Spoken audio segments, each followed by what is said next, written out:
met hierdie onderwerp wat ek sê, jy kies jou fokus in elke situasie en jy kies jou emosie waarop jy gaan fokus en dit het 'n impak op jou lewe.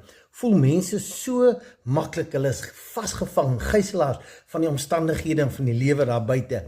En hulle besef nie dat jy het die verantwoordelikheid om jou realiteit te skep.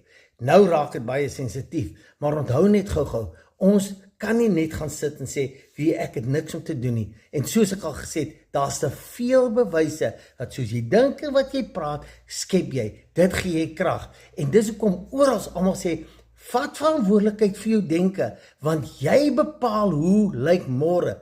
Nou ek weet dit is 'n baie sensitiewe een, want nou sit mense met kanker, hulle sit met negatiewe goed, bankrotskap, hulle sê, Henny, so jy wil sê dis my skuld. Ek wil net sê, dis die ding wat jy in 1 minuut video kan hanteer, maar beslis het jy 'n groot impak van wat jy tans fisies beleef.